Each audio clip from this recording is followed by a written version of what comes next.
hazelnut, banana, and chocolate loaf, and a little history on savory to sweet breads.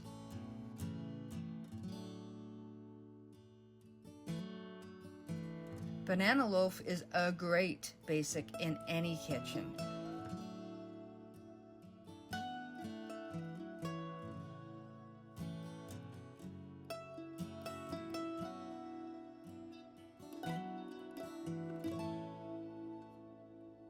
Bananas became increasingly common in North America in the 1800s due to refrigerated shipping and railways.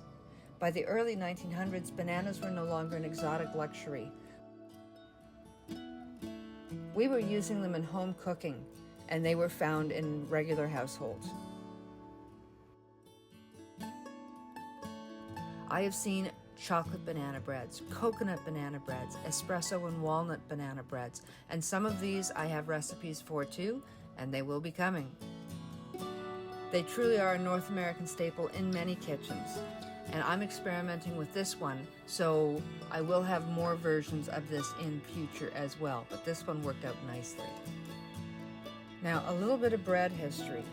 Manchet bread, one of the best examples of fine white breads, was a bread where they sifted the flour so there was very little bran or endosperm left. It was much finer on the mouth.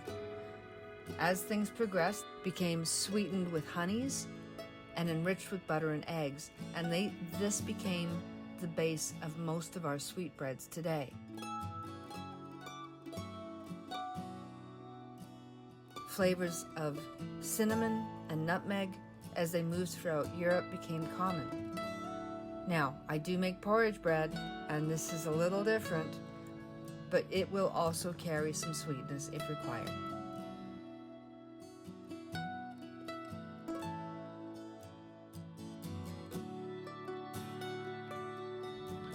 Adding oats to a banana bread is also a natural pairing. It adds a different mouthfeel to the cake or loaf. Steel cut oats have a bit of texture to them, so the excess hazelnuts that were not ground down finely work well in this particular bread.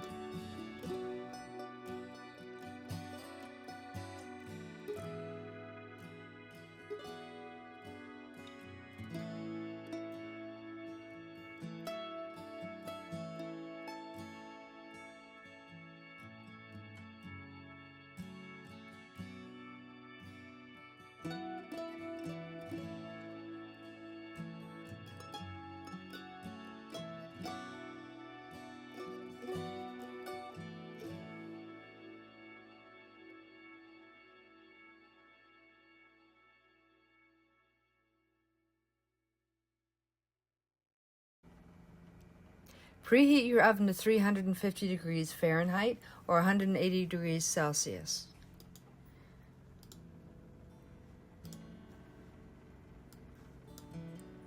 Hazelnut banana and chocolate sweet loaf. Recipe: 2 ripe bananas. I store mine in the freezer. 3 eggs, medium to large. 115 grams of vegetable or olive oil, neutral. 150 grams of 2% to 3% milk. I use oat milk. 10 grams of cream, 10%. Table cream is fine. 75 grams of butter. 70 grams of golden brown sugar. 15 grams of cocoa. 5 grams each of salt, baking powder, and baking soda. 200 grams all-purpose flour. Hazelnut meal and the chunks. Don't sieve it smoothly. Because I'm using 40 grams of steel-cut oats, which is optional, I prefer the chunks of the hazelnut as well.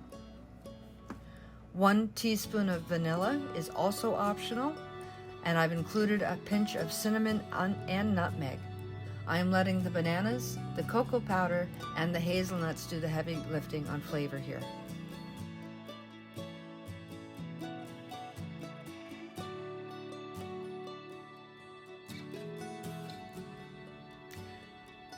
Whether you use 1 loaf pan, you can bake for 50 to 55 minutes if you're only using one 8x5, 9x5, 12x5 loaf pan. Or if you want to divide the batter in half for 2 smaller loaves, you can bake those loaves for up to 30 minutes, but keep an eye on them. The rest of the video is just me measuring and mixing, and a little bit of history about baking soda and baking powder, both of which were invented in the 1800s, and these leavening agents changed home baking a lot. Quick rising breads became possible, freeing up people from their kitchens. I love sourdough, but sourdough is not the only way to go. With this style of bread, what you would want to do is separate out your wet ingredients from your dry ingredients. Combine your dry ingredients and mix thoroughly with either a whisk or a fork to make sure the salt, baking soda, and powder, plus your spices, are mixed fairly well into the flour itself.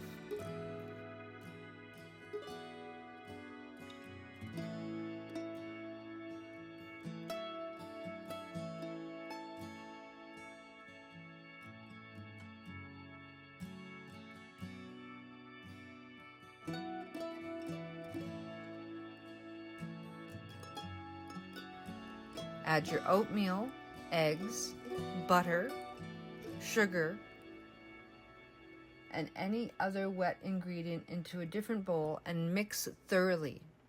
You can cream your butter if you wish, but this is again more of a rustic loaf and not a cake. I've used a hand mixer. I did finally go out and buy one.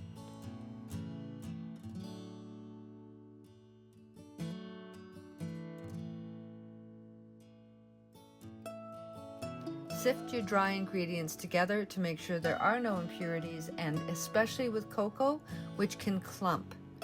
You do not want clumps of cocoa in this style of bread.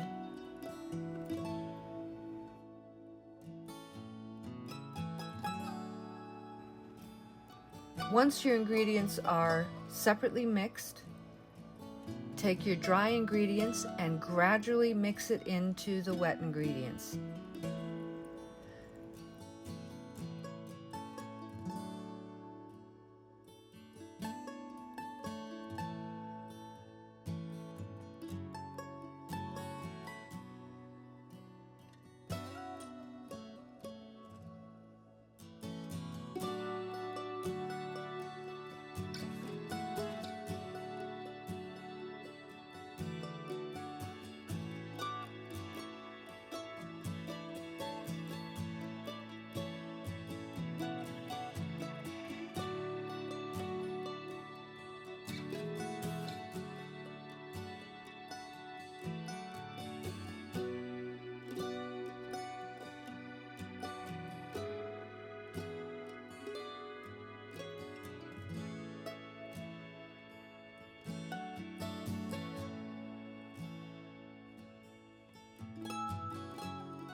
Pour the finalized batter into the pan after you've scraped it down and mixed it one more time.